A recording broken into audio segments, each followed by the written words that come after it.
everyone, I'm Gemma Starr and welcome to another episode of Man Speak. This is a series that is an offshoot to the Heart Warrior series where some of our Heart Warriors come back and they have a whole episode where they talk about a subject that is particularly close to their heart, a topic they're passionate about, can teach about, are knowledgeable about, and would like to give insight to other men and, of course, other women who love watching the show too. Today's guest is the return of our number 40 Heart Warrior, and his name is Billy Sunday Mars. Now, Billy is really excited about this topic, and I am too. Now, he has chosen the topic of the myth of normal versus hardwiring, heaven and health. And I haven't read the book yet. I have got it on order once I heard about it. And what I think it's all about is about our programming and conditioning around health, aging, sickness, trauma, mental health. I think all these topics are going to come into it. So really excited for this conversation. And thank you for being here. Enjoy. Hello, Billy. Welcome to Moonspeak. Good to have you back. Wonderful. Thank you for having me here to be a part of this. I greatly appreciate it. Oh, we appreciate it too. Now, the subject you've chosen for today is absolutely fascinating and one I'm very interested in, even though I haven't read the book. I'm thinking it's around programming, conditioning, possibilities of human potential that we're just, ignorant to, maybe for want of a better word. So could you please start off with opening up the subject around the book that you read that really grabbed your interest, who that's by, and a brief synopsis of the book. And yeah, take it away, please, Billy. Oh, thank you. Thank you. Gabor Mate, just a phenomenal human being whose family had experienced difficulties during the Holocaust. He was a child then, and he was given to somebody to take care of by his mother. And the trauma around the Holocaust, he later, as a palliative care specialist in Canada, realized all these difficulties he had and was trying to make sense of them. And so I had followed a couple of his other books, When the Body Says No, being somebody who's in training and working with people, and wondering why it was so difficult often for people to be able to gain their health. You know, they exercise and they do all these things, but yet different things thwart their efforts. And we have drinking and smoking and difficulties in all the ways we compensate. And then he had a book called In the Realms of the Holy Ghost, or the Realm of the Holy Ghost. And living in China, that was what they called demons over there. So what we refer to as our demons, what we refer to as our difficulties, the things we go through, that depression, anger, anxiety, all the different things we feel as human beings. He was expressing where they came from and how we use alcohol and drugs. And for me, I was bulimic. It was food for years. And those are only symptoms that we use to compensate or to self-soothe from deeper issues. Now, he then goes, and I had been studying all these things, and I'm saying to myself, somebody somehow has got to put all this stuff together. Well, lo and behold, he did. And again, he's wonderful to listen to. He's very calming and a very compassionate, caring, empathetic person. And I'm going to show the book. Here it is. This is the myth of normal. And people say, well, how good of a book was it? And I show them all my things, and I show them how many things I highlighted and picked up on it. And what the book is great for is to say that what we consider normal, the environments we grow up in, and we know this from epigenetics. We hear this from epigenetics and telomeres and all these different things. But the diseases that we have, or the diseases, they're usually triggered by a stressor that we had when we were young, or some way that we grew up. And if we didn't have, we talk about attachment issues and PTSD, and those issues that we had growing up basically set our system to kind of be teetering over the edge constantly. In other words, there's a part of our brain called the amygdala that's fight or flight, and it has us on edge all the time. And so when we have a certain situation that comes up, our younger system is sitting on that edge, not able to manage what happens to us. So our system gets triggered, what we call triggered, and we go over the edge. We get upset, we argue, we fight, we smoke, we drink, we do different things to try to compensate. And we've created a whole society that basically caters to compensating without figuring out what actually happened beneath. Now, in this book, he mentions all of these other people that I've studied because of my own difficulties, and there were many. They still are. I'm not going to say that I'm constantly working on myself and working on the different things, but the neuroscientists and the people that have talked about stress, like Hans Selye, Bruce McEwen, there's molecules of emotion. There's all these wonderful things that talk about what happens in our system, and he practically named them all in this book. As I was going chapter for chapter, I think I wore out everything that Bick ever made trying to underline, oh, this book. And so he just put a great collection of all these things that we go through as human beings and why. And that, I mean, I'll speak about more as we go on, but he mentions Alice Miller and how the patriarchy, that the way of being raised that became very much a Western, but also it's in the Middle East too as well.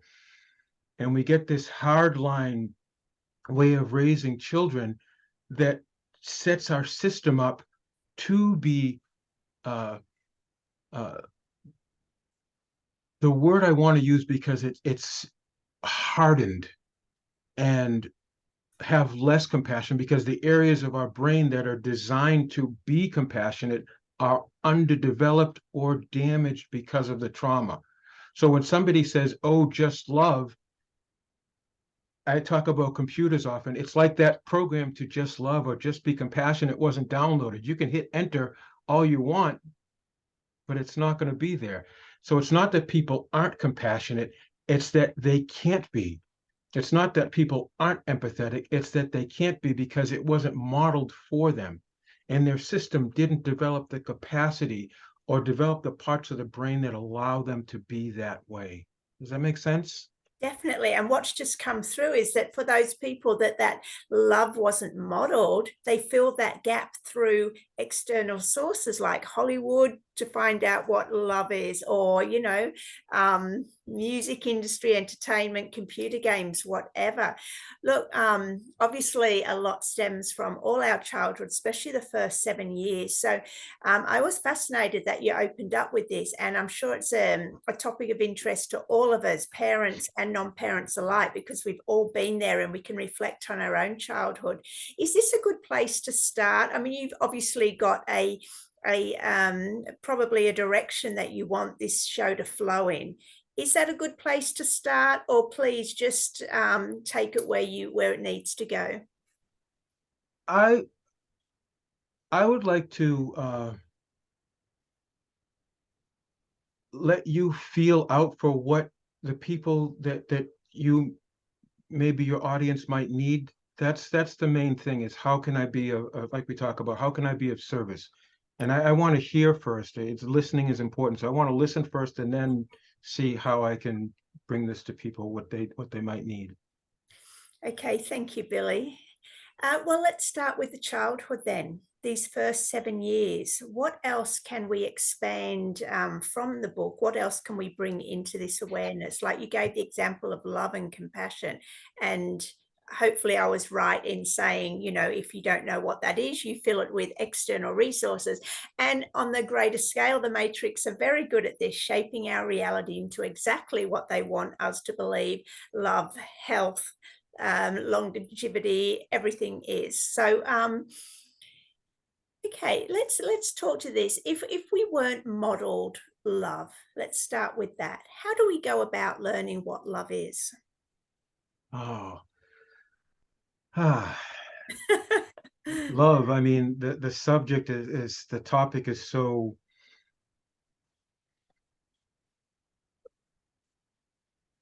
There's an understanding that I've come to from years of studying not only the great spiritual teachers, but neurophysiology and how our system actually heals. I would say love is what in the moment would help each person heal. And to look at that, we have to pay attention to read and at least in ways ask or at least be aware, present to. Somebody might get a pickup on something that another person is saying or doing and noticing how their system is reacting or responding. And to love that person, the first thing we want to do is be able to. I love in the East, they talk about not ever being the reason somebody loses their peace or not being the reason somebody that you take away their peace. So the first thing we want to do is find a baseline of peace for people.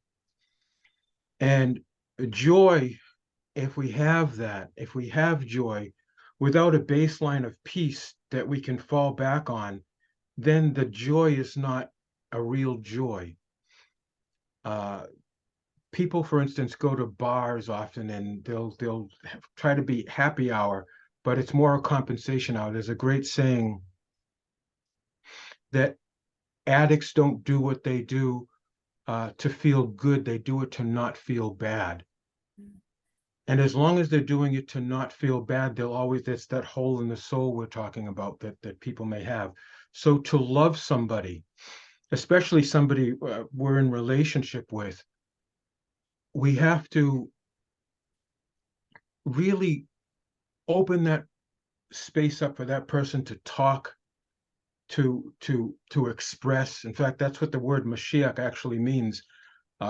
It means one who creates space for somebody to reveal so they can heal. So without the shame, without the blame, without the judgment, without anything else, to love someone, you have to be able to create a space where they can express themselves. And then you can find out what they need or what they might require or what would be most nourishing or what would be most helpful, what would be most, uh, and then you could go to enjoyable or pleasurable for them uh, to help them heal. Because when they're not in your presence, as much as they can be fulfilled unto themselves and whole, which is where the word holy comes from. It means heal, to be made whole. As much as they can be that way in and of themselves, that would be love. We don't spend our time with a plant all day long, but we know if we give it light and we give it nourishment for the soil and we give it water, we can walk away from the plant and say, "Oh, I've loved that plant." Same thing with a human being. If we know that that will help that being to open up and flower, then we've given that person love, what heals them. Wonderful, thank you. So going back to the childhood, I'm interested in so we've all got, some degree of childhood, I guess, neglect from our parents, whether it was, I mean, usually unintentional. They're probably just, following the patterns and the programming from their own parents.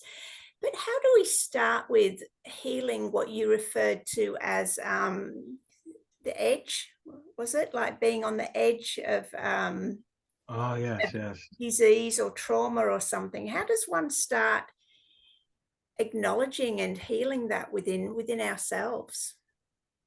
An important thing that I'm just going to paraphrase what Khalil Gibran said. he basically said, we don't come to our parents into this world, we come through our parents into this world.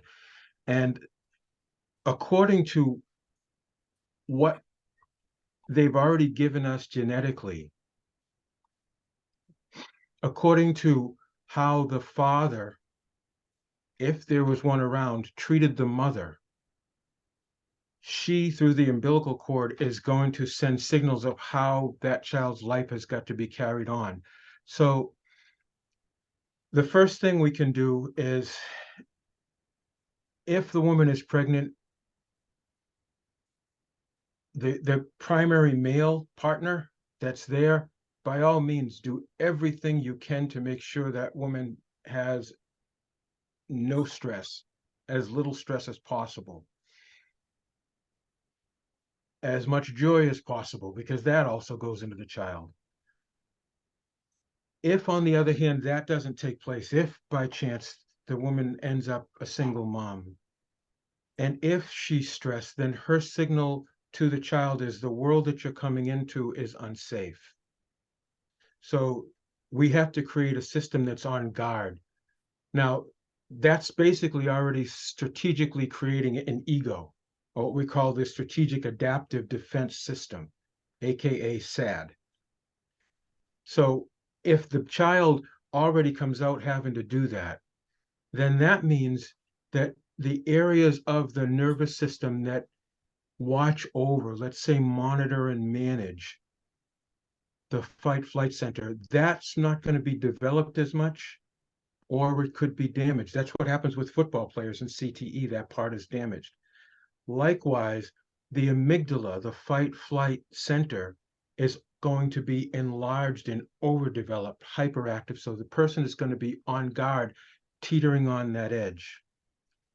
So as a human being, what we can do when we're raising the children is to, there's a wonderful test called the marshmallow test that they gave kids to see if they could sit.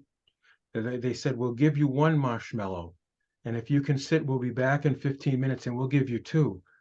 Well, the kids, they noticed, who weren't able to sit through that and decided to eat that one marshmallow because of a couple of different reasons. Maybe they had parents that didn't give them any marshmallows, so they said, I'm not going to get another one.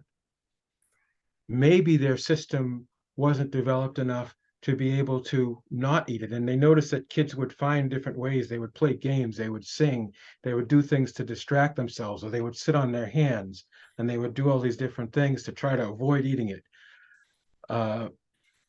It's cute. I mean, I could imagine watching this. I would have had graham crackers and some chocolate ready going. I'm getting some s'mores for me and my sweet tooth. But the kids that were able to wait, they tested later on and found out these kids were able to do better in life, which means that system that they had was already adapted to do better, was able to delay gratification. I don't want to call it deny, but delay gratification, because they're able to do something. And the same thing happens for people later on in life. Can you delay gratification to have something better? But the kids that had trauma weren't able to do that, or they had a parent that, or a situation where they said, what's the saying in the West? I'm going to get mine, because they may or may not happen for them. This is a lot of what makes people live on that edge. So what do they say when people go to have a drink? What do they say? They say, I'm going to take off the edge, right?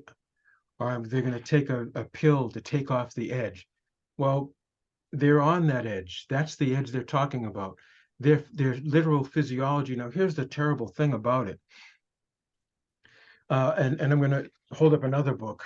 This one is called, I don't know if you can see that. Behave. So Sapolsky is, I have three official man crushes.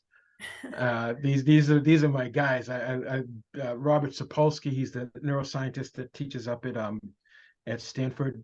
Gabor Mate and Dan Siegel, who brought together the whole Norton series of interpersonal neurobiology. Now,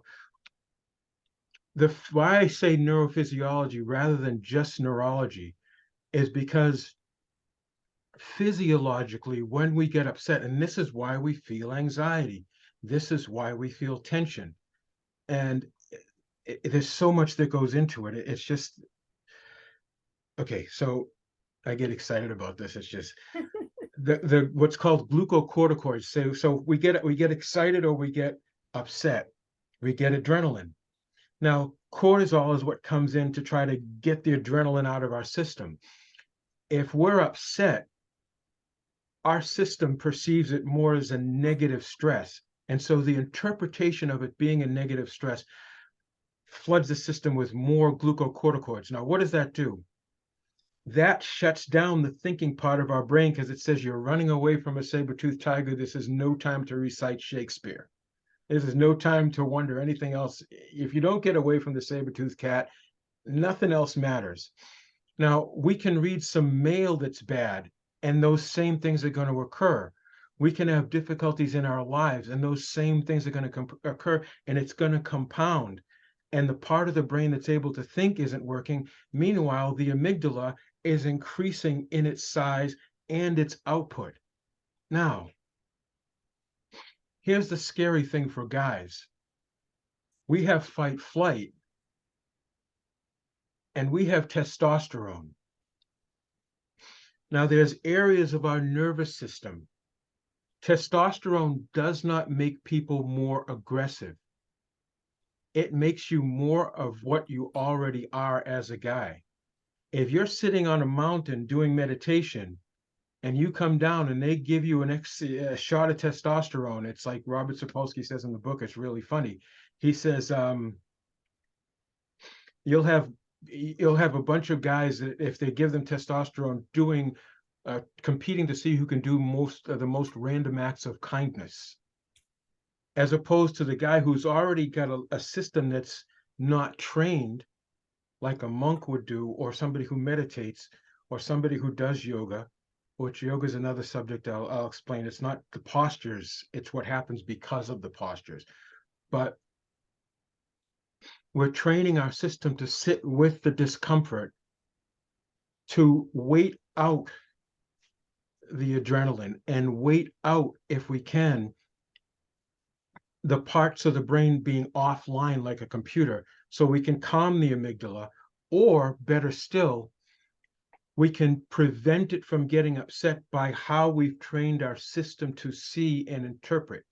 That's the whole mind's eye, third eye, if thine eye be single thing that the mystics talked about way back when. Those who can see something, you'll see people that just look and go, and everybody else is losing it. What's that saying? If you can remain calm while everybody else is losing it, you'll be, etc., an adult someday. What that is maturity from a developed system that can see that. Meanwhile, being aware of what's happening inside ourselves. If parents want their kids to be able to develop that system, that's maturity. There are kids that are more calm than other kids. There are teenagers and younger children that are more capable of doing that than other kids. The whole problem child thing, most of the time, there's something that happened to them. Now, they can have the best parents in the world, but if the uncle is not such a nice guy and the uncle watches them and something happens, which often happens, or not often, but too often for our own liking it, clearly, now that kid has a trauma. Or maybe the babysitter, or maybe the kids in school bully them. So we don't know where it comes from. However, the best thing we can do is constantly find a way to help our children train their system from a young age. Maybe do that marshmallow test, because that in a way is a training. That in a way to say, hey, if you can sit for 10 minutes or a half hour, we'll go get that ice cream. Now, we don't want to condition the person for the reward, but while they're doing that, they're going to be training. Their mind is literally going to be training. They're going to find a way to do that. So later on, when something happens and they say, you can wait for this thing to come through, or you can just take this. The kid will go, oh, heck, I did this when I was a kid. This is the ice cream thing. I got this. Right? Now, we're not aware of the things that may have traumatized or triggered us. What's the saying? If we could see the secret history, I think it's of our let's say perceived enemy or perceived person we're in conflict with. If we could see their history, it would be enough to calm within ourselves any thought of enmity. We don't know anybody who may have gone through this, and God forbid if especially in a relationship, we don't know our partners in relationship. We find ourselves physically attracted to someone. A guy looks and goes, wow, she's beautiful, and doesn't know what she's been through. And a woman looks at the guy, oh, he's this and this and this, and whatever a woman may find attractive about a guy. And what is it Chris Rock says? We don't meet people, we meet their representative. Well, we have two people in a relationship that are arguing here, but they're actually arguing about their little kids here. Yeah. So we got to find out what the kids have been through. This is why we got to create that space to talk. So partnering is, in a sense, reparenting. Okay, great. Well, what if someone's not in a partnership? That is one of my favorite things to speak of, because that's when you do your work. You do your work in preparation. What is the saying that you can either fail to prepare if you prepare to fail? I mean, let's rewind that. If you fail to prepare, you can prepare to fail. Right. Yeah. Yeah. So the times we can look back at different things in our relationships, we can look at what went right, what was our fault. Hopefully we can look and go, yeah, I could have done that better. Yeah, that was on me. Or, I wish this would, but we can also look at how our partner was and say to ourselves, well, why did they respond that way? And if we're doing our reading, if we're doing our research, we can look and go, oh, maybe that was what happened. Oh, okay. Well, what could I do better to help that person that I say I cared for, I say I love? What can I do better to help that person through that next time? Because each person that we date or even marry, if it doesn't work out, it's basically preparing us for the next relationship. If we're smart, we're going to learn from the mistakes. We're going to pull out that list and especially of what we do and go, yeah, this is what I got to look at about myself. This is how I could have been better. And we also, again, have to look at how our upbringing created the person we were in that relationship. What did we see modeled? What did the person we were in relationship see modeled? This is why we want to find out more. And I wrote a post a while ago about don't lay with somebody who won't sit with themselves. If we don't have somebody that will sit with themselves and do their meditation and do their inner work and do their inner practice, then basically they're coming to you in a relationship saying, hi, how you doing? These are my bags. You carry them. You can be my psychological Sherpa. Yeah. That's no fun. It's, we're fine to, if somebody comes and says, I got a lot of stuff I got to work on. Oh, great. If you're willing to work on it, I'll help you with those bags. I'm more than happy to help you with that. And as you get rid of the baggage, I don't have to carry it either. We'll both help you, but I'll help you, shoulder that difficulty while you work through it. We'll work through it together. Thank you for being open to be willing to work with that. And because that same person, once they get past their stuff, then you got a mountain in back of you, then you get to climb the higher mountains together. The person you want to be with is not just the person that'll walk to the top of the mountain, but is willing to walk through the valleys with you. If you find that person that's willing to walk through the valleys with you, then you can celebrate the mountaintop, because that mountaintop is just the valley of another mountain you're going to climb to, or as we would say, up another chakra together. I saw a fascinating post the other day, which really clicked with me too. They said, find someone who is at the same emotional intelligence as you, not necessarily the same mental intelligence or the same, other aspects. The most important part of keeping a relationship together is someone who's at the same emotional awareness and intelligence as us. What do you think about that? Emotional intelligence. Thank you for asking that question. Emotional intelligence is incredibly important. And this part of the brain here is what determines our emotional intelligence, how well we're developed. Compassion, empathy, capacity to comprehend metaphor, to be able to see something and understand it can mean and extrapolate on it, and understand it can mean a multiple of different things. With us as human beings, we could say, and I usually say it this way, it's really simple. Buddha was a very emotionally intelligent human being. Yeshua, Rumi, Krishnamurti, all those people were wonderfully, Pema Chodron, wonderfully emotionally intelligent people. Hildegard of Bingen, wonderfully emotional, intelligent human being. What's most important to me is, I think, emotional intelligence, if people are willing to work on it, then you may not be able to, because everybody's going to have different levels. Intellect is one thing, creativity is another. This is going to probably tick people off, but it's got to be said, because both Gabor Mate and Sapolsky and Alice Miller, that's the third person that says it, all said the same thing. The person we know as Adolf Hitler had an intellect. Charles Manson had an intellect. Jeffrey Dahmer had an intellect. They did not have emotional intelligence because somewhere they had trauma that did not allow that to develop. You have incredibly creative people on the other hand. You can go to Van Gogh.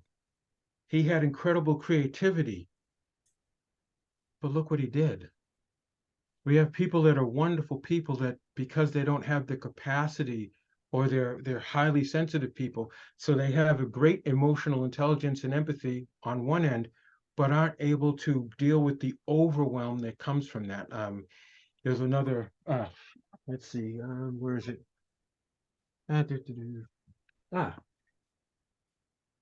This book, Divergent Mind. So we talk about highly sensitive people, highly empathetic people, people who have great empathy, but they're not able to prevent themselves from being overwhelmed by the other part of that prefrontal cortex area, that mid prefrontal cortex area, that determines discipline and discernment. So when you have discipline and discernment with comprehension of metaphor and compassion, those are the wisdom things that we want to develop. Then in a partnership, we have the wisdom to go, the comprehension to be able to go, I think they're going through this. And the sensitivity of the empathy and compassion to go, they need me to not be upset with them at this moment, or they need me to say, hey, you're better than this. What are you doing? Why are you doing this? Or what's important? What are you really trying to say? Because you're doing all this stuff, but it's not congruent with where you're at. And the discipline within ourselves to be able to calm our own amygdala that may go, how dare they say that, right? You want to be able to say, no, that's not a good thing to say either. They don't need me to be harsh. And the discernment to be able to think of what else to say. All these things are part of that part of the brain that may have been damaged during childhood or less developed. So emotional intelligence is developing that part beyond intellect. Now, guys are famous for going through this litany of things. I can't tell you how many times I would just listen on Facebook and they'd run down this whole thing. And it's like, that's good, man. And Boston comes out and goes, give me the baby, not the labor pains. What are you trying to say, man? As Einstein says, if you can't say it so a sixth grader can understand it, You don't understand it. You're going through a whole thing, and no one cares how much you know till we know how much you care. What you're trying to do is be right rather than be better. How is this thing you've written going to help the situation be better? Because that's going to determine whether or not you're going to be able to help somebody in a difficult situation, or if you're going to be able to be a good dad. Because your dad doesn't care about the theory, your kid doesn't care about the theory of relativity. The kid wants to know you care. And likewise, in a partnership, if you're having a difficulty with your girlfriend or wife, she doesn't care if you can extrapolate on the wisdom of the way the universe is and quarks and string theory. That's not happening. She wants to know if you care about her and how you're going to show her in that moment, and can you communicate how, if you're listening to her, can you communicate back to her? That's emotional intelligence. Intellect, great. Intelligence, creativity, great. Intelligence is the combination of those with being able to monitor and manage your system, the whole chakra system, which the chakras basically mimic the neurology. The low chakras, that's our reptilian limbic going into the mid chakras, into the heart chakra. And then the higher chakras, the third eye, right here, and where they put the bindi, that is what you look through to be able to use the other parts. And that's what emotional intelligence is. To be able to bring all those things to a point to be able to say, this situation, the most loving, kind, mindful thing to do in this moment is this. And if our system hadn't developed it, this is why all of us have to do our daily inner work, our meditation, our yoga. And it's not doing the postures. The postures are just, the muscles are mediums for your mind. It doesn't, you don't have to do the postures that fold you into a pretzel. All you have to do is the one that causes you to be in that burn for the moment and breathe into that burn, because that same burn you're feeling in that yoga posture is the same burn you feel, because the brain doesn't know the difference between physical and emotional pain. That same burn you're feeling in that yoga posture is the same burn you feel when someone yells at you and you want to go, who the, what did you have to, you got to, and you breathe it down. Same thing in the yoga posture. The vagus nerve, you breathe it down, and it's practice. It's daily practice.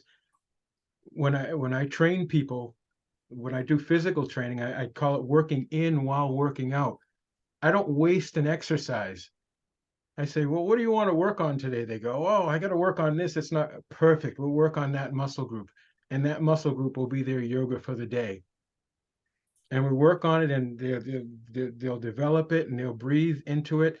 And I'll say, okay, you want to work on this muscle, start the exercise, you put the resistance there. That same resistance you're feeling externally, whatever the difficulty is. So what are you working on in your life? Oh, I'm having trouble with this. Perfect. We'll use that.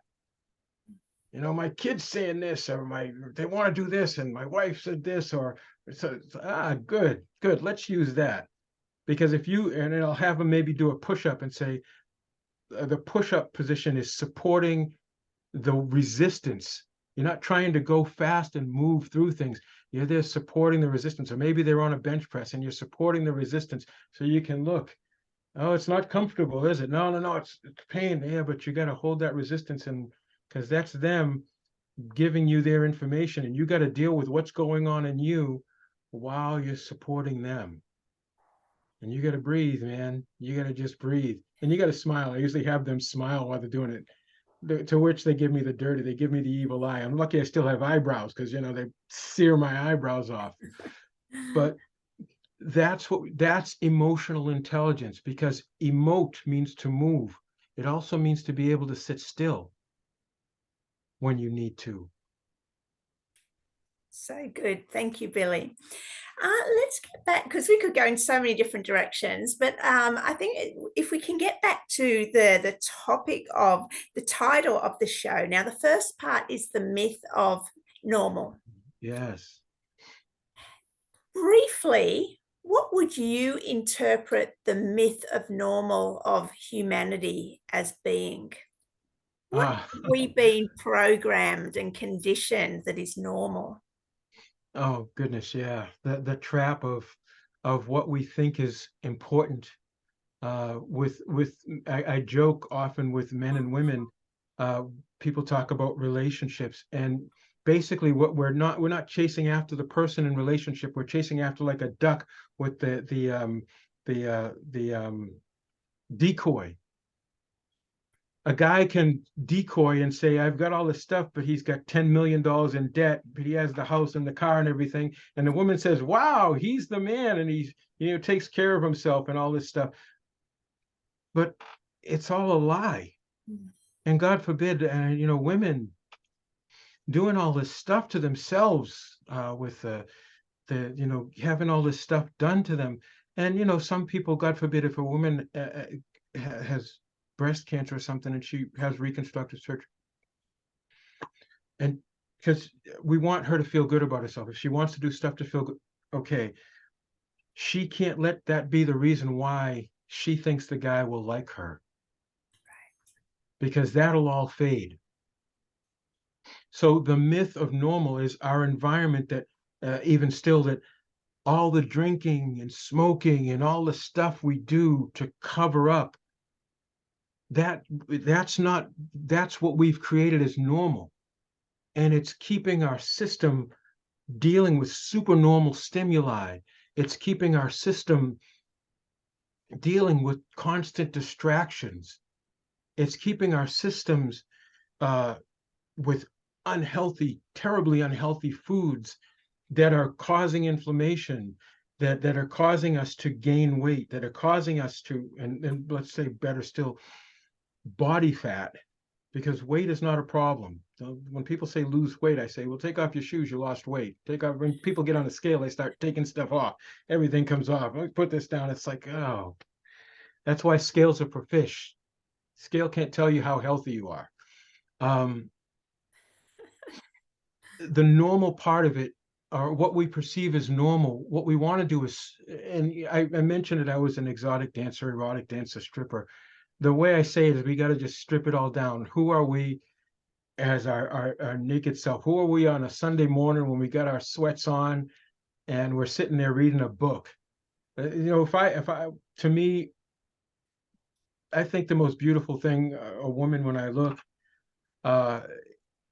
she's got her cup of tea or whatever. She's got her reading glasses on, if she wears her reading glasses or whatever, and she's got her cup of chai or coffee, and she's just sitting there in her sweats and her hair's up.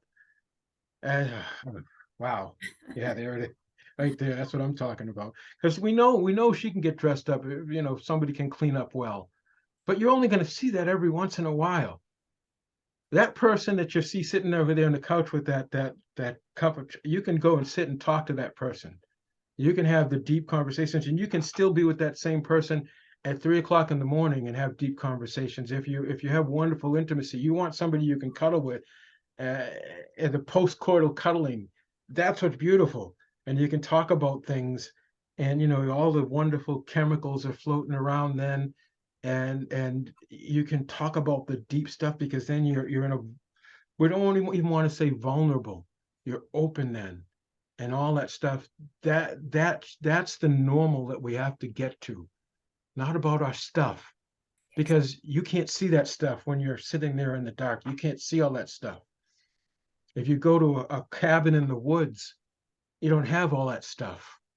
The simple life, simple, that should be the normal. But the normal we've been sold, manufacturing consent, century of the self, with the thing about Freud's son-in-law, and how the system has been designed to sell us based on our insecurities. Well, what is the saying, that know yourself and you will be known. For if you do not know yourself, you will live in poverty and become that poverty. Because if you're in poverty, you can be sold anything. But if you know who you are, I always say, the less you feel you are, the more you feel you need. But the more you know you are, if you know who you truly are, wink, wink. If you know who you truly are, right? You know who you truly are. The more you know who you are, the less you feel you need. It's very true. I can relate to that, definitely. Yeah, you just don't, you've got your inner wealth, and that just is just self-sufficient. You don't need all the external bling or, you know, whatever material possessions give you. You've got those inner jewels inside. Love it. Now, okay, so we've been sold this myth of normal that most of us know there's more depth to it than that. Well, how does one start hardwiring heaven? And we'll get into the health, but do we need to add health at the moment, or can we just start with heaven? Hardwiring heaven. Great title. It's one and the same. Right. Yes. Okay. So here's the wonderful part about it.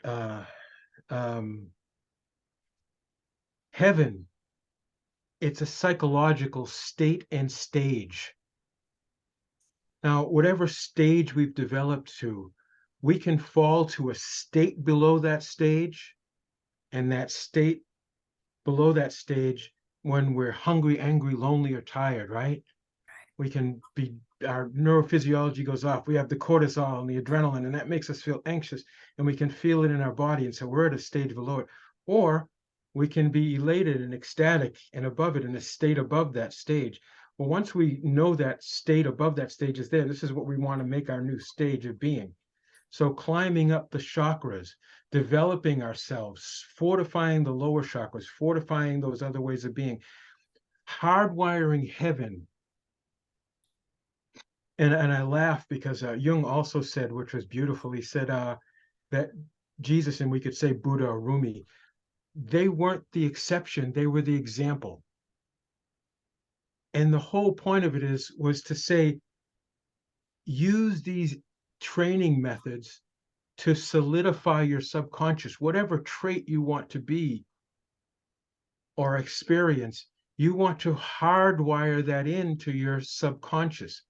So we talk about unconscious incompetence. We see a trait, we go, yeah, I'm not that.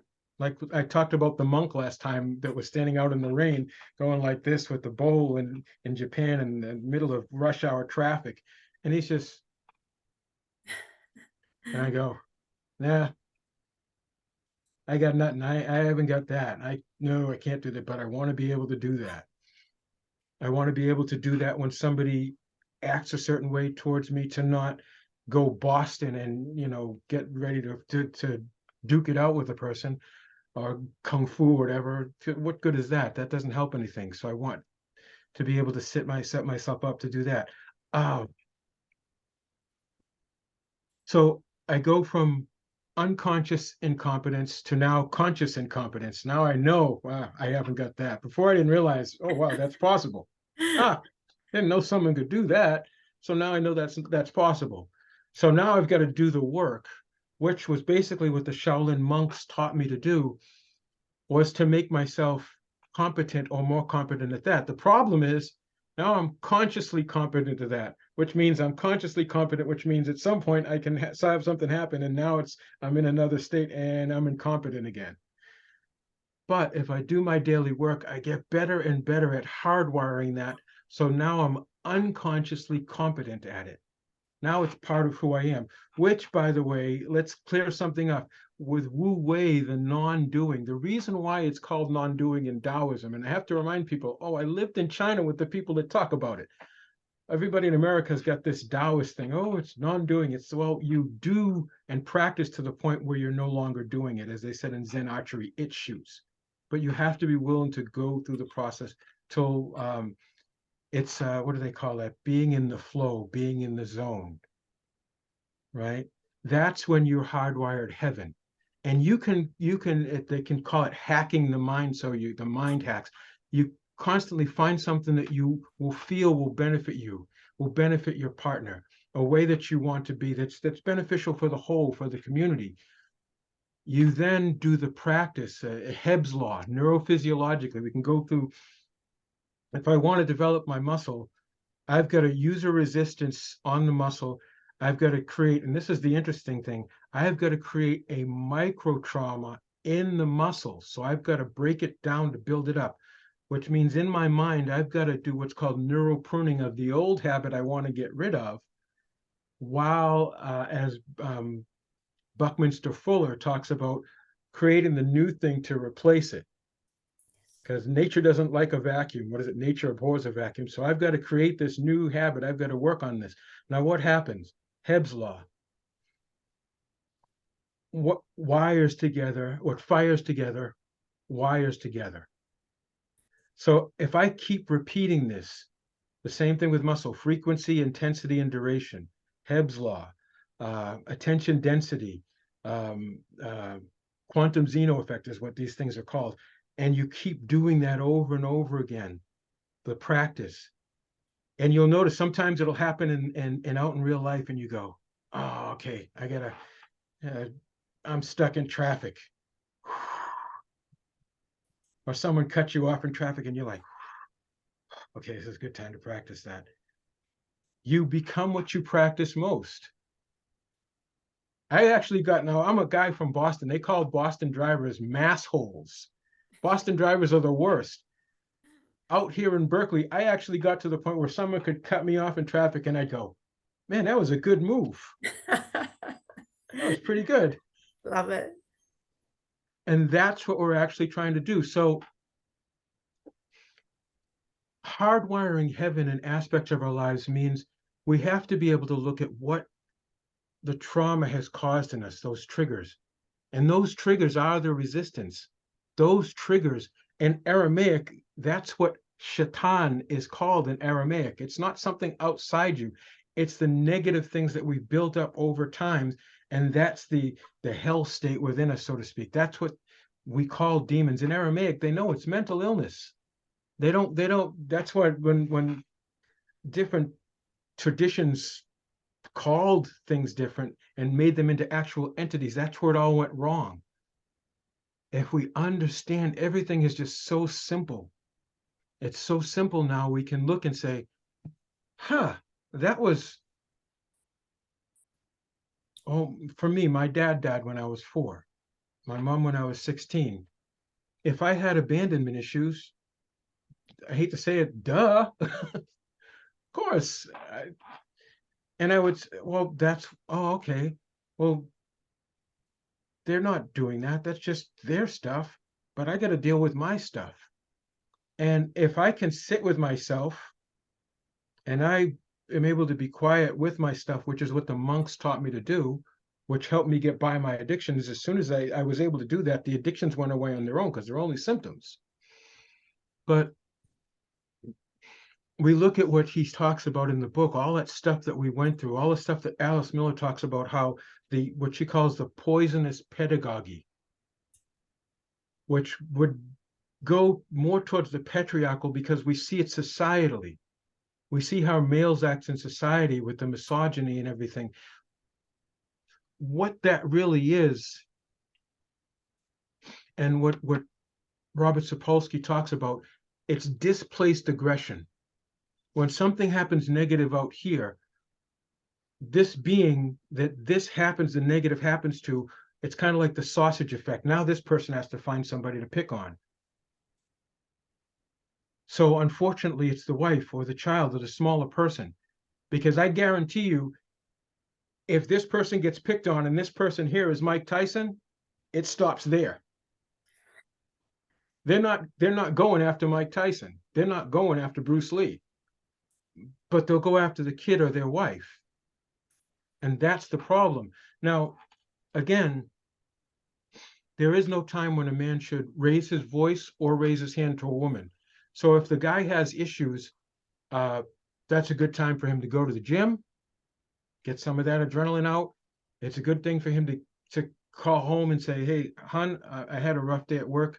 I'm going to come home, but I'm going to go do some meditation before I come out and talk with you and the kids. I just want to let you know ahead of time, if I seem like I'm grumpy, it's not you. I love you and care about you and the kids. I don't want to bring my bad juju home to them. Just give her a heads up. And she's not going to go, well, I've had the kids. And if she does, she's got to work on her stuff too. Now she's got a difficult enough time. And if she happens to be working, because you got both people working at home and they got a babysitter at home, and both of them had a difficult time, then they got to call the babysitter, hey, we're going to have to pay you for an extra half hour. because we're both going to need to chill out. Or if the wife is working and the husband works an earlier job and she's coming home later, she's, hon, rough day. I need you to take care of the kids a little longer. I got to do this. Okay, hon, I got it. How about I make dinner? So you can take a bath when you come out of the bathtub. Dinner will be made. The kids will be taken care of. How'll that work? I'm going to make the bath when you get home. I'll have your robe waiting for you, and done. That's manning up. Yeah, love it. Such good strategy, especially, yeah, I loved everything you said there about just, tips for relationships, because there is a lot of stress with two parents that are working and kids at home, especially around that time of dinner, homework, bath, like it is crazy time. And yeah, it must be so hard to get from work mode into parenting or husband mode or mother mode or wife mode, and those strategies that you brought in there, Billy, are great. Thank you. I want to make sure we have lots of time to cover health, because we've got about half an hour left. Now, this is fascinating, and it's something I've always been aware at some level. The myth around normal health and aging and hereditary illness and what people can expect their bodies to be at 40 and 50 and 60. And I think we're both shining examples of this. I think you're a few years older than me, but apparently I had a birthday the other day and I was 57, and it just makes me laugh. So let's talk about this. And I've never been sick. I don't get sick, never been in hospital other than to deliver my two beautiful sons. I just don't get sick. It's something I know I hardwired early in my life, this thing about I don't get sick. Luckily, I didn't like it at the time, but I had two parents who I wasn't allowed to get sick because they were both working and it was an inconvenience. So I learned, okay, I don't get sick. And it's actually, I must say this too, I also, as soon as my boys were old enough to understand, I said, our family's so lucky we never get sick. They never had a day off school in sickness. They used to go to school, want a day off, so they'd tell the teacher they felt sick, and the teacher would call me and say, oh, your kid's sick, come and get them. And I'd be like, but it can happen, but there's so much programming conditioning around, oh, you'll get sick in winter, or you'll get sick if you don't wear shoes, or wear a jumper, or you'll get sick. And just to be aware and hear it in the way people speak about this, how often are we programming and reinforcing and conditioning our children through our language? And I understand it's not intentional, but if people could just be so aware of how you are programming your children to get sick. Please speak of this, Billy. Thank you for that question. It's health is our capacity to heal. And our neuroendocrine system, how our mind works with our hormones. Now, what's beautiful is Jung called libido adaptive energy. Testosterone is literally called a challenge hormone. So when people have, and I just had to correct myself on a podcast, well, not a podcast, but on a post I had, that we need estrogen, because estrogen helps connect the part of the brain that connect both sides of the brain. So men need estrogen. They don't want it near their abdominals where they're holding body fat, because that can cause prostate issues. But there's a certain amount of estrogen and progesterone and everything we all need. Hormonally, we don't age chronologically, we age biologically. So it's easier for me to stay in shape now at 57. I'm months older than you. I got some time on you, young lady. Young lady. I could call you that. 66, January 66. June and 65. So I think I sent a happy birthday on your thing. I think I got you one. Not this year. I've taken it off Facebook. No, I don't have birthday. No, but I think, did I send it to you? No, no, no. Oh, well, then I owe you one. My First time, no, apologies. I missed it. I'm not celebrating birthdays anymore. I'm just like, Well, I'm going to go, I'm back at 44, working my way back to 33. And that there feels you go. comfortable. Yeah. I call them rebirth days. Yeah, So that's it's a, good. yeah, because we're constantly rebirthing, and if we understand ourselves, if we take care of ourselves, and again, health, again, our capacity to heal, if we train our minds first, that's the key. We got to work in, then work out. Because again, I trained at a place in Boston called Super Fitness, and I was there at like 5:30 in the morning. I was opened up at 5. Guy came in, he got on the treadmill, and he's running. He gets off the treadmill in shorts, in a tank top, sweating. It's the Massachusetts winter. You can look outside and see how cold it is. You can see, cars with the smoke coming out. And this guy in a tank top and shorts, he's out there. How? Now, what happened in that guy's life that because people don't realize acetylcholine is what we're actually looking for to compensate for nicotine. Nicotine goes into acetylcholine receptors. That's why people smoke. Alcohol's gas. There's a whole lot of things as to what people are actually looking for within the drugs and things that they use. Our brain naturally creates them, but there's a way to stimulate the release of them. When we can calm our systems down, and this is why the capacity to deal with discomfort, to be comfortable with discomfort incrementally. Now, with training people, we want to go easy on ourselves. I call it incremental acclimation. You don't just say, I'm going to start dieting and start doing training, because your system's going to see both as a pain that it may not be able to work with. So sometimes I'll say, hey, we're going to do the workout today. I want you to, this first workout, have some ice cream after. Then do it again and have one scoop less or scoop less. And then, okay, now let's find we're going to work with some protein shakes now. And the shake will taste a little like the ice cream. Or I'll help them with low carb recipes that'll taste like foods that they like.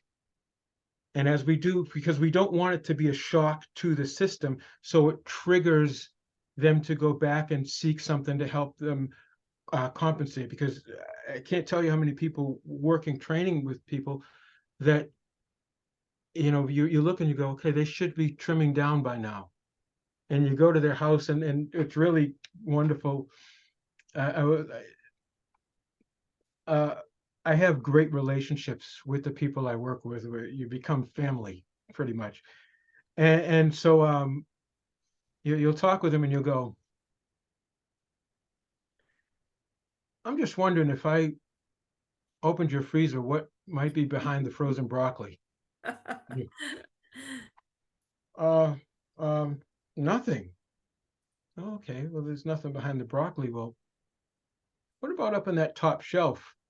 We know you like chips. All right, well, I only bought one. They were on sale, so but they're human.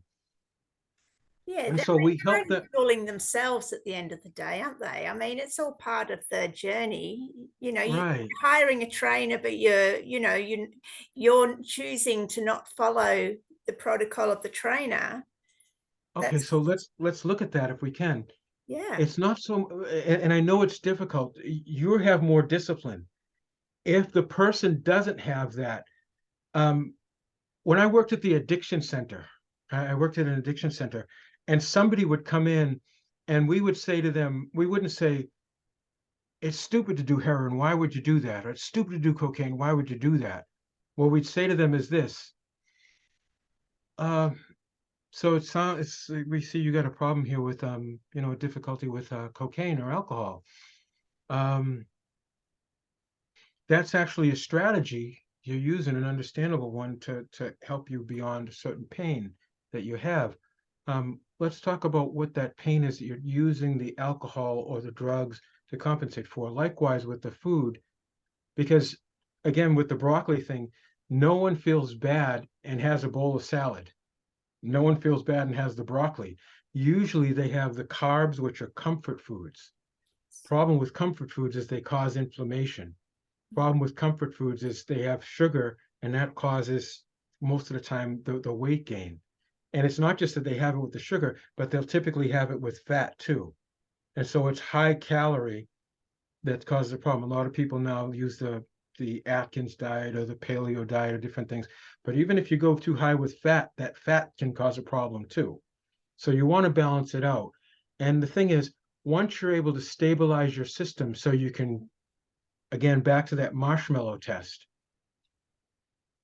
if you can delay gratification to say, and what I'll usually say is, hey, look, at the end of the week, you have a day that you can, once you get settled, when you're doing this, you have a day you can we call it the cheat day, the fun day. And you're not going to go overboard. It's not like you're going to just go to the buffet and have at it and sit there and have breakfast at the buffet, wait around and just have lunch and have dinner at the, you can choose a meal or something to have it, and you can have that cookie, you can have that piece of cake, because that'll actually boost your metabolism. But what you're looking for is to create the capacity to hardwire the capacity to heal. In other words, to hardwire the habits, incrementally hardwire the habits that help you heal. And here's the good thing about it. Our system, when we challenge our system, we can literally, and I say it this way, exercise increases the hormones. This is the thing that people don't realize about sex, is sex releases the hormones into our system. That's the actual purpose of orgasm. The orgasm, the purpose of it is not to, at one point, it's the time to procreate another person. But once we understand what it does, it helps recreate ourselves and our partner. What guys got to realize is if they release too fast, it's a complete a negative release that your system hasn't built up to. And not only does it create harm for your system, your girlfriend or wife's not going to be happy either. So the more you help each other work through the beautiful process of building up, and we call it the arousal, tension, charge, plateau play, and you play at that plateau together. That's where the real, it's like with exercise, nothing really happens till the burn happens. When you're in that burn place and you're in that burn of exercise and you, oh boy, I don't know if I can go anymore. Oh. And that's when your Sparta comes in and you help each other out. You, as in partnership, you're both sensual Spartas to help each other not go over that edge. The woman can go over the edge more than the guy can. She can play and she can build it up and she can have more. But a guy can also have more too if he's trained his system to be able to withhold the ejaculation, so to speak. But this is all part of the health to release more hormones into the system to stay biologically younger. Because again, we don't age chronologically, we age biologically. So the whole purpose of healing and being whole, holiness, all the spiritual books teach us how to manage our mind so we can enjoy the other stuff. It's not you become holy and then you don't do this. It's you become whole so you can do this. And then you use that wisdom to love better and be better in your life. It was never supposed to be for the monastery. It was never supposed to be for the church alone. It was supposed to be integrated. I love the whole thing that Jung said again. Jesus was, and Buddha, they were intermediaries. They said no, excuse me. They said no intermediaries. They didn't want to be intermediaries themselves. They wanted you and everybody else to be their own person. The kingdom of heaven is not found in mansions of wood and stone. It's not in the church. Split a piece of wood. I am is there. Turn over a stone. I am is there. It's within you. Within, what do they say? Within and amongst you. So what we call intrapersonally, transpersonally, intrapersonally, and then interpersonally within partnership.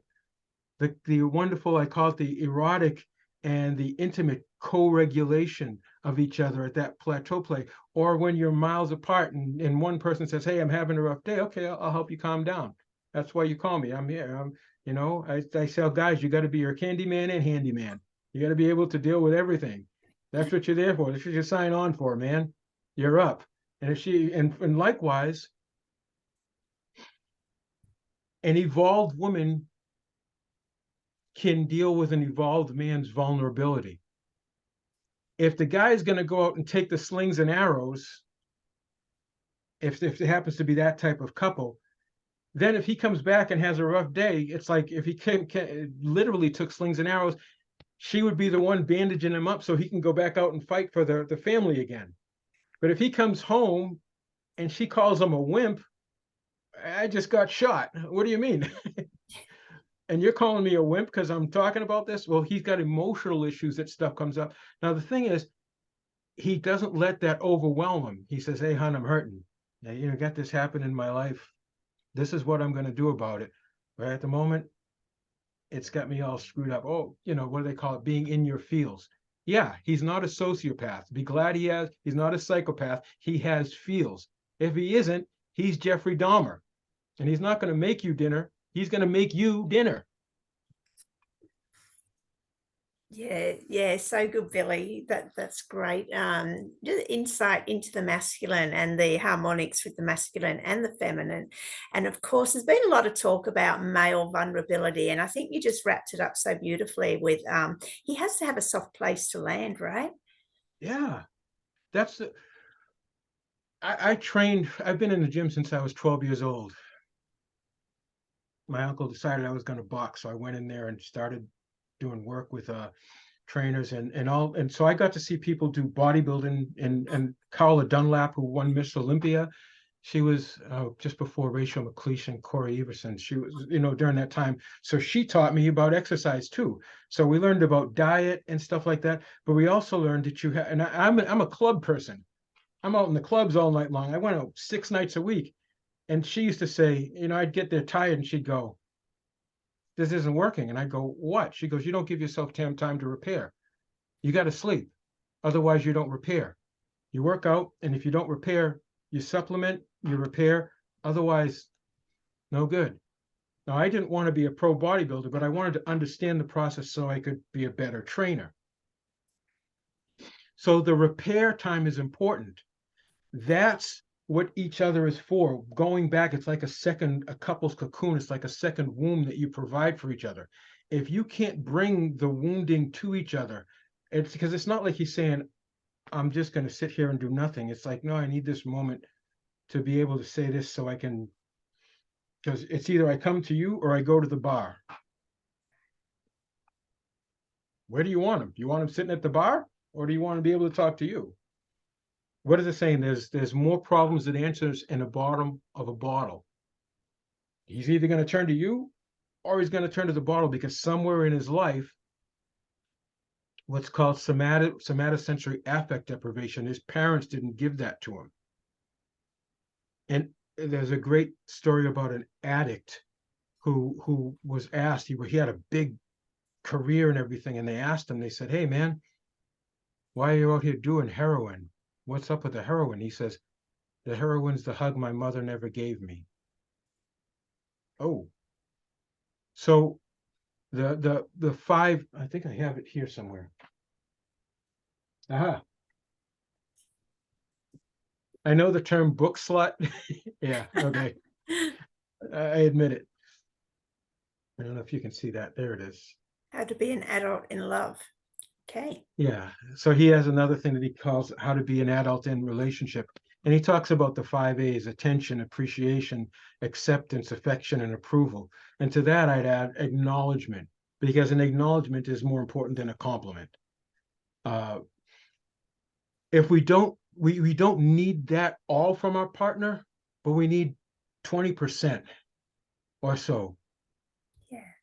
If we get that from, it doesn't hurt for the husband to say to the wife, wow, you really did that well. And, or, if he walks by, because it's good for it to say, uh-oh, when did you get the cover of Cosmopolitan? What's going on here? Why didn't you tell me you got the cover of Cosmopolitan? Yeah. You can do things like that, or just things like that. And it doesn't hurt to give the guy to be able to say, hey, I appreciate who you're being around me and with the kids. I notice, I acknowledge that, because the guy wants respect. He wants to know that she sees him.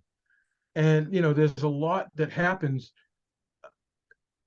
if not, the sociopathy and the psychopathy come in, because that means that the person doesn't feel. Look at what happened just this week with Damar Hamlin, the football player in Buffalo, and all these big 275-pound guys crying on the field. All these guys that their whole life is running into people for a living in there. I played football. That one that died suddenly, I don't know who that is. Oh, okay. He actually lived. Oh, but he collapsed and then yeah. still lived. He collapsed. Okay. Yeah, Right. yeah. Right. And so he's getting CPR on the field. They had to bring him back. They resuscitated him on the field, and they resuscitated him. And there's these guys that their life is literally running into people full speed, and these guys are crying. All of them. They're losing it. And you see all the people afterwards, and the coaches come over, and the coach for one team says, I can't coach this game. I got to be with my guy.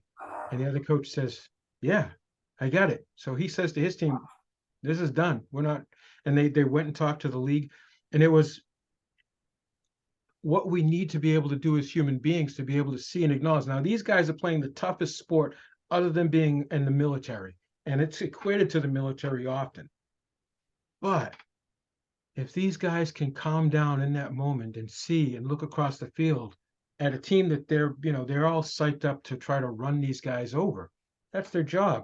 But they look and they go, oh, wow, he's hurting. Hey, man, what do you need? And you see the two quarterbacks teary-eyed, they're hugging each other. And he says, hey, man, I got you. What do you need? When I often say this, our world won't get better till men can show agape filial love for each other. Men get confused because we're so stuck in eros and erotic love. It doesn't mean that you want to be sexually with another guy because you can do that. And so, Can and you just break likewise, that down again? Can you just say that really clearly, man to man, for the men watching, please? yeah.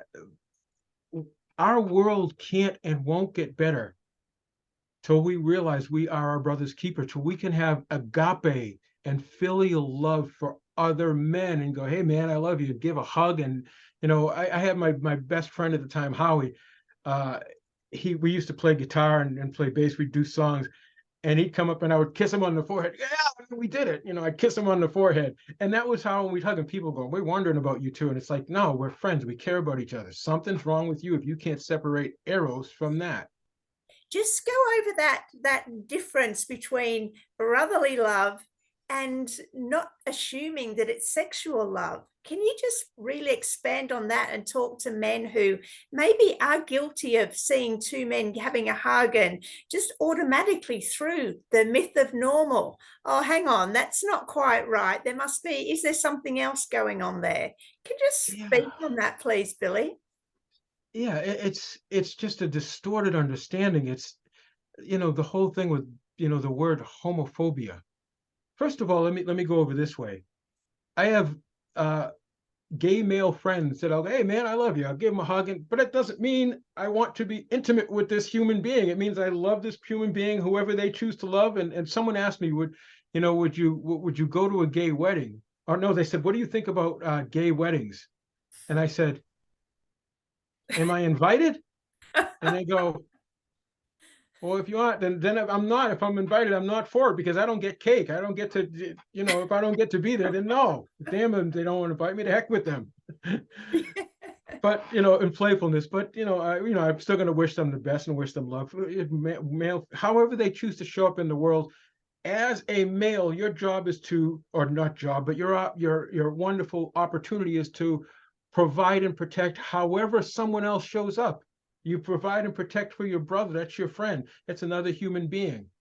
And so men, as men, until we can say, like these guys on the football field, say, hey, man, I love you, care about you, man. What's going on? I see you down. You're not pulling that on me. I can see that. Until we have that filial love, then the eros we feel with a woman, that's distorted too. Because then we can't even actually love her. Yes. All she's there for is the eros. Oh man, there's something wrong with that. Yeah. and that's something us women have to feel into too, like, I've got platonic male friends, and it's like, but when you first meet a man, you've got to, as a woman, distinguish, well, are they good with just friendship, or is this a route to, I mean, a way to, get something else? It's tough out there to feel into. So on both sides there, but really, I think it's worth us taking a moment in stillness and silence and really feeling into it, because platonic love is beautiful, brothers, sisters, and Brotherly, sisterly love. Yeah, yeah, that would create heaven.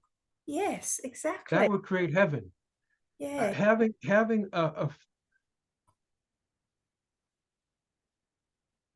with women, if I'm not in a relationship with that woman and there's not that established something, she's a sister. I'll hold the door for her. I'll help her. She needs a ride. She needs help with something. I don't want anything like, I'm not going to even, even when I train women, and I train a lot of women, before I do, may I show you this? Is it okay if I put my hand here, and I'll put it on my first, or this is what you want to do here?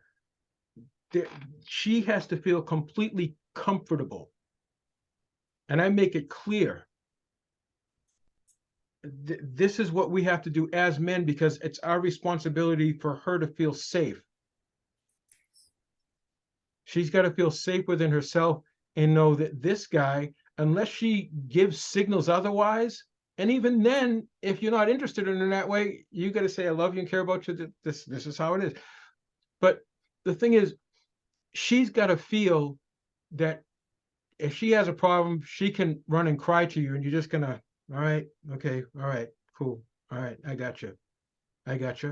Likewise, this is a woman who does that. The other day we saw that on a field. If a guy comes in, because I've had guys that I've trained, and they have a moment and they just let it out, and they go, oh man, I can't believe and they'll bawl, and I'm like, come on, man, okay, bring it in, okay. And then they say, I'm sorry. No, you're not sorry. Don't be sorry. Don't be sorry. Come on. What else is coming up? Get this out. Let's go. Let's do this. It's okay. It's all good.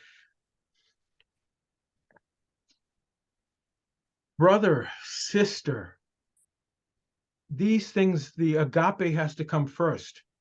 The agape love, that's the heaven on earth. We have to have agape love for each other. If we can do that, then it's kind of like when they talk about in with martial arts, with if you can't be still, your movement is nervousness. If you can't move, your stillness is basically a fear, a prevention of being able to move. It's being freeze, the fight, flight, and freeze. Not being able to be still, you're in fight, flight. Not being able to move, you're in freeze. Likewise, if you can't show love to a fellow human being, brother or sister, non-sexual, non-eros, there's a certain place for that. And men have to be able to discipline themselves. One of the things that I'll just give it this way. I'll say this. If I'm training a client, I'm working with people, and I'm here, and a woman that I'm working with bends over to pick something up, I look the other way. Whatever's happening, I look the other way. And when she turns around, okay, then I'll come back. If she's not aware that she's doing that, that's okay for her to not be aware, but I'm aware. And if I'm aware, I'm respecting her, and I'm looking away. Yeah. Because God forbid, if I looked at my own sister that way, there'd be a problem. Exactly. Okay. Yeah. Here's a sister. Yeah, I love that, Billy, because how many in our sort of normal culture would take that opportunity, even like nudge their friend or have a look at her. And I mean, as a woman, you've got to be aware of what you're doing, what where your body is. So I'm not saying that I don't understand how she might not be aware she's bending over, but it's very honorable what you're saying there. And the more men like yourself talk about this, and the more men talk about that they do have do cry in certain moments, it's just bringing that awareness out into society and rewiring normal, right? Bringing it closer to this heaven and this higher frequency of harmonics, how we can live together and love together and be at peace together and joy together. And it's just a process, isn't it? It doesn't happen overnight. And even just with, I know my own sort of journey through healing and being healthier, and it's just step by step by step. But I find, it's sort of one of those things that helps itself. If you can work on keeping a high vibration, you automatically align with higher vibrational frequencies, which include higher health, more emotional awareness and healing, and it all falls into place. So you can't, if you're at a low frequency, you can't pretend to work on a high frequency healing modality and maintain it, because you're just not in alignment with it. And the same with diet and exercise. So I think for me, it was like doing yoga and that working my way up the frequency and then aligning with all these other healthy and healing things until I got to my writing and, one thing and another. And it's that, for me, that's my process. So I think it's worth mentioning that too. The most important aspect of all is to try and maintain high frequency alignment. And through that, you will automatically align with high frequency health and healing and relationships. Heaven, yes. Exactly. You just summed it up. You just all I can do is add a cherry on top of what you just said. Well said, well said. Oh, thank you, Billy. And I guess that's a great way to wrap up. But I've just loved this conversation and all those books that you recommend. Let's drop the links below to help people. And I know you've written a couple of books of your own. So let's just give us a look at those as well. And we'll drop those links in. So what's the title of that one? This is my book, Fit for Love. Yep. Okay. Yeah. And the book, of course, The Myth of Normal. Got it. Yes. And I've ordered that on Amazon. It should be here on Monday. I'm not saying I'll read. I've got so many books that I know, I get it. bought and haven't read, but I like to have them. And I just think that osmosis works and I'm getting what I need from them. Yes. I've got that one again. This is very important. It tells about how men are conditioned. A lot of what Alice Miller writes about how male conditioning, and this also goes into this one too. Yes, the great. bro culture is when kids get trained out of their environment by their other teens. Now, I think this is an important one as well. That boy crisis, I think that's also written by John Gray. He's been a heart warrior as well, and he's coming back to do a man speak next month. Now, I've ordered 2 of those, one for each of my sons, because I know someone else recommended that.